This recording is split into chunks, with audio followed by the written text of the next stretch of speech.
Pessoal, para você que está aí se preparando para os vestibulares, para os concursos públicos e para o Enem, eu trouxe um tema para a gente conversar aqui hoje nessa videoaula bastante interessante, principalmente para as provas que envolvam atualidades, que é o tão falado e temido Estado Islâmico.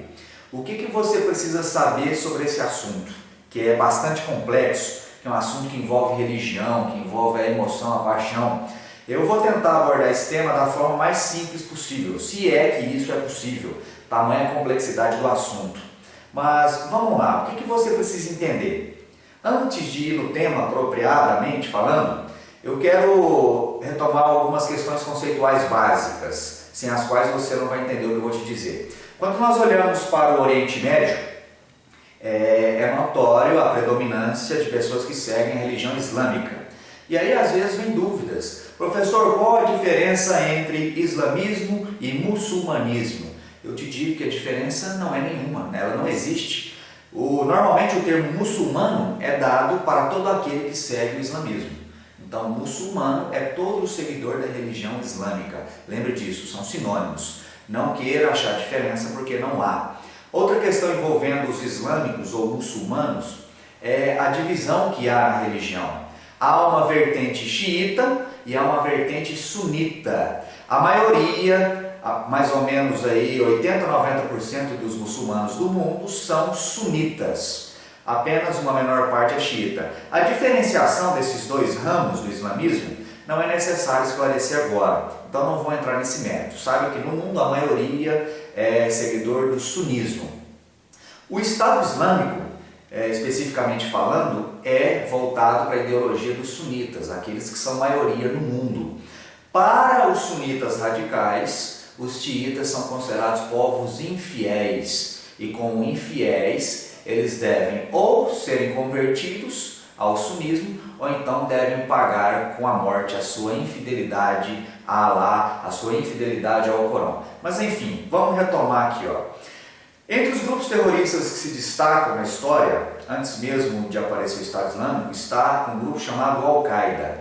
A Al-Qaeda, ela surgiu em 1989, no Afeganistão, e foi fundada por um cidadão bastante famoso chamado Osama Bin Laden. Essa Al-Qaeda, ela ganhou maior notoriedade e fama em 11 de setembro de 2001, quando 2 aviões foram lançados propositalmente contra o World Trade Center em Nova York. A partir deste momento, a partir de 2001, é importante você relacionar os ataques terroristas aos Estados Unidos com a reação americana a esse fato. O então presidente dos Estados Unidos, o Sr. George W. Bush, ele implementa a partir de então, logo após esses ataques, a chamada doutrina Bush, que nada mais era do que uma política de combate ao terror, guerra ao terrorismo. De que forma que essa política vai se materializar? Em 2001, poucos dias após os ataques ao World Trade Center em Nova York, os Estados Unidos invadem o Afeganistão, na tentativa de desmantelar a rede terrorista Al-Qaeda. 2 anos mais tarde, outra invasão é feita ao Iraque, país vizinho ao Afeganistão. Qual era a justificativa para invadir o Iraque? O Iraque foi acusado na época pelos Estados Unidos por dar apoio territorial, militar, político a grupos terroristas, entre eles a Al-Qaeda, além de que pesava sobre o Iraque, até então governado por Saddam Hussein, a acusação de que este país, o Iraque, desenvolvia armamento de destruição em massa. Então os Estados Unidos, utilizando estas justificativas, invadiram não só o Afeganistão em 2001, mas também o Iraque em 2003. Vale a pena lembrar que estas 2 invasões não tiveram a chancela, não tiveram a autorização da ONU. O Conselho de Segurança da ONU se opôs a estas 2 invasões, mas mesmo assim os Estados Unidos invadiram, demonstrando então total desrespeito às resoluções da ONU. Feito isso, eu quero que você concentre no seguinte: o Iraque, esse país invadido pelos Estados Unidos em 2003, ele era governado até então por Saddam Hussein. Saddam Hussein, que governou o Iraque por mais de 2 décadas, ele era sunita. No Iraque, especificamente, a maioria da população é seguidora do xiismo. Enquanto Saddam Hussein, sunita, esteve no poder, os sunitas tinham vantagens. Os sunitas, eles tinham seus interesses mais privilegiados do que os xiitas, que eram a maioria, mas não tinham um governante do seu mesmo segmento religioso. Quando Saddam Hussein é derrubado do poder após as invasões americanas, quem deixa de ter esse apoio, quem deixa de ter esses privilégios? O povo sunita. E aí vale lembrar que a Al-Qaeda possuía dentro do Iraque um braço armado, uma ramificação. Esse braço armado da Al-Qaeda, descontente com a retirada do poder que havia sido feita pelos Estados Unidos, retirou Saddam Hussein do poder, esse braço armado da Al-Qaeda sunita se revolta, se rebela ainda mais contra a influência, a invasão estadunidense. E aí, parte desse grupo vai se desligar da Al-Qaeda e vai fundar um grupo terrorista independente da Al-Qaeda. Que grupo terrorista é esse? Chamado inicialmente de ISIS. O ISIS vem da sigla em inglês e quer dizer algo mais ou menos assim: Islamic State of Iraq and Syria, ou algo semelhante ao que eu tentei pronunciar aqui em inglês. Esse ISIS nada mais é do que o que hoje é conhecido como Estado Islâmico. Então perceba, o ISIS ou Estado Islâmico, ele surge em 2003 no Iraque, após as invasões dos Estados Unidos da América. Ele surge então como uma ramificação, ele é uma dissidência desse grupo terrorista Al-Qaeda fundado por Osama Bin Laden. Qual o principal objetivo do Estado Islâmico? O principal objetivo é criar um país regido pelas leis islâmicas, de acordo com a interpretação do Alcorão, de forma radical, que é feita pelos seus membros, pelos seus seguidores. A ideia do Estado Islâmico é criar um Estado que seja regido por um califa, ou seja, criar um califado. O que seria esse califa? O califa, ou o califado especificamente falando, é uma forma de governo monárquica que tem na figura do califa o seu chefe político e também o seu chefe religioso. Perceba que não há então a separação entre política e religião.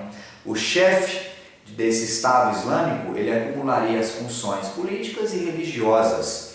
É o que nós chamamos de Estado fundamentalista, aquele que não separa política de religião. E a visão que os integrantes do Estado Islâmico têm sobre o islamismo, sobre o Alcorão, que é o seu livro sagrado, é uma visão, de acordo com muitos especialistas no tema, uma visão radical, extremista. Para eles, todos aqueles que não seguem, não interpretam o Alcorão da forma deles, são considerados infiéis. E como tal, eles, caso não aceitem a conversão, devem ser executados sumariamente. É por isso que são comuns aí, tem sido comuns nos últimos anos, imagens, vídeos de execuções sumárias de não fiéis ao islamismo radical defendido pelo Estado Islâmico. Você já deve ter se deparado aí com imagens de enforcamentos, fuzilamentos. Recentemente um piloto jordaniano foi queimado vivo dentro de uma jaula. E essa questão das execuções sumárias, quando o grupo filma e mostra para o mundo inteiro, é uma forma que eles têm também, é uma forma estratégica de conseguir mais atenção, conseguir audiência para a sua causa. Afinal de contas, a barbárie praticada por estes integrantes do Estado Islâmico acaba chamando a atenção do mundo todo. De uma forma ou de outra, eles conseguem audiência com esses atos bárbaros. Mas enfim, colocado então o surgimento do Estado Islâmico em 2003, é importante agora darmos um salto pequeno na história. De 2003 eu vou para 2011. Em 2003 foi feita a invasão americana ao Iraque e em 2011 o presidente dos Estados Unidos, já era o Barack Obama, ele decidiu por retirar as tropas do Iraque. A retirada das tropas do Iraque, tropas americanas do Iraque em 2011, dezembro de 2011, vai fazer com que o Estado Islâmico ganhe força. Por que ele vai ganhar força? Porque não vai haver mais os militares americanos em solo iraquiano para tentar garantir a paz, como forma de conter o avanço de grupos extremistas. Então, as tropas americanas deixam o Iraque em 2011 e o Estado Islâmico passa então a ganhar território, a ganhar ainda mais força. O Estado Islâmico ele começa então a dominar trechos do Iraque, do território iraquiano, sobretudo o norte do país, e também aproveitando-se da instabilidade política vivida pela Síria, o país vizinho ao Iraque, o Estado Islâmico ele acaba se expandindo também pela Síria.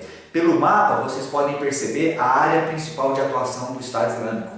Engloba o norte do Iraque e o leste da Síria, principalmente. Lembrando que a Síria é um país governado pelo ditador chamado Bashar al-Assad, que pertence a uma vertente xiita do islamismo. Ele é denominado alauíta, que é uma vertente do xiismo, dos xiitas. Se ele é xiita, então ele é considerado um infiel pelo Estado Islâmico, que é sunita. Então o Estado Islâmico vem ganhando território, sobretudo após a saída dos Estados Unidos do Iraque em 2011. O Estado Islâmico é importante citar também que a área de atuação dele não se restringe ao Oriente Médio. Nesse outro mapa você pode perceber que o Estado Islâmico ele atua também no norte da África e há um importante braço de atuação do Estado Islâmico aqui na Nigéria. Há um grupo terrorista na Nigéria chamado Boko Haram. O Boko Haram ele não foi fundado exatamente pelo Estado Islâmico. Ele é um grupo terrorista formado por nigerianos, seguidores do islamismo, também interpretado de uma forma radical, que recentemente declarou apoio ao Estado Islâmico. Então, Boko Haram declarou apoio ao Estado Islâmico e o Estado Islâmico, em retribuição ao Boko Haram, fez o mesmo. Esse Boko Haram, esse grupo terrorista nigeriano, ele ficou muito conhecido em 2014, quando mais de uma centena de garotinhas, meninas, foram sequestradas em uma escola, garotas aí de 10 a 15 anos, foram sequestradas em uma escola para servirem de escravas sexuais, para serem obrigadas a se casarem com membros desse grupo. E depois de sequestradas, essas garotinhas, a maioria delas, não foram mais encontradas. Talvez o principal ato terrorista desse grupo até hoje, que também comete atos bárbaros como os apresentados pelo Estado Islâmico. Então, pessoal, a ideia é essa. É importante sempre deixar claro também como nós, sobretudo brasileiros aí, ocidentais, estamos a todo instante sendo bombardeados pela mídia, por imagens, por ocorrências, fatos ligados ao terrorismo islâmico. É muito comum que nós automaticamente associemos o islamismo com o terrorismo. É importante deixar claro que a religião islâmica, assim como qualquer outra religião, ela não prega a violência, ela não prega os atentados terroristas. O islamismo, ele defende o amor, a fraternidade, a compaixão, e esses atos bárbaros terroristas cometidos pelo Estado Islâmico e por outros grupos que existem mundo afora, são realizados apenas por uma minoria. Vale lembrar que no mundo, hoje o mundo tem aproximadamente 7 bilhões de indivíduos, 7 bilhões de habitantes. Destes, aproximadamente 1,6 bilhão é de seguidores do islamismo. Já parou para pensar se todos os islâmicos mundo afora fossem terroristas? O Brasil mesmo, o Brasil tem uma população significativa de seguidores do islamismo, algo em torno de 35 a 40 mil habitantes no Brasil são seguidores do islamismo. E nem todos eles, a maioria certamente, não interpretam o islamismo de forma radical, como esses grupos extremistas que atuam sobretudo no Oriente Médio. Valeu? Então, pessoal, lembra disso. O Estado Islâmico ele surge após a invasão americana ao Iraque em 2003, derrubada de Saddam Hussein, que era sunita. Isso acaba despertando nos sunitas daquele país o desejo de afastar a influência americana. Ele ganha mais terreno, mais força em 2011, quando o presidente Barack Obama decide por retirar as tropas daquele país. Qual tem sido a postura dos Estados Unidos hoje? Qual tem sido a postura do governo Barack Obama quanto à expansão do Estado Islâmico? O governo Barack Obama ele adotou uma política externa um pouco mais contida quanto ao combate ao terrorismo, se comparado ao seu antecessor. Barack Obama, pelo menos por enquanto, pelo menos agora, até meados de 2015, que é quando está sendo gravado esse vídeo, o apoio americano ou as políticas americanas ao combate ao terrorismo, elas têm se dado apenas no treinamento militar de soldados iraquianos, tem se dado apenas no fornecimento de auxílio aéreo militar no combate a esse grupo terrorista islâmico. Até agora, o governo americano não decidiu por enviar soldados para o fronte de guerra, para o campo de batalha. Então tem sido uma postura um pouco mais comedida do que se comparado à postura do ex-presidente George Bush. Essa postura do Obama tem inclusive gerado muitas críticas, sobretudo da oposição dos Estados Unidos. Muitos alegam que, se caso o governo americano adotasse uma política mais dura, certamente o Estado Islâmico já estaria muito mais fragilizado do que está hoje. O poder de organização militar desse grupo terrorista é muito grande. Vale lembrar que muitos dos seus integrantes eram militares do exército iraquiano, eram leais a Saddam Hussein. Então, além de grande organização militar, eles são muito bem financiados. Eles dominam, sobretudo na Síria, campos petrolíferos, comercializam petróleo ilegalmente, além de que uma importante fonte de renda também é o saqueio de cidades, o roubo a bancos. Então, tudo isso serve para financiar a atuação desse temido grupo, do Estado Islâmico. Valeu, pessoal! Espero que minha explicação tenha sido clara para você compreender esse assunto, que, como eu disse no início, é bastante complexo. Espero que tenha gostado. Então, caso haja dúvidas, sugestões, comentários, pode deixar aí no comentário, logo abaixo do vídeo. E eu peço também que você curta minha página no Facebook, é só digitar lá Professor Gabriel Augustos que você vai encontrar. Valeu? Te aguardo então na próxima aula. Desejo um bom estudo, um abraço e até lá.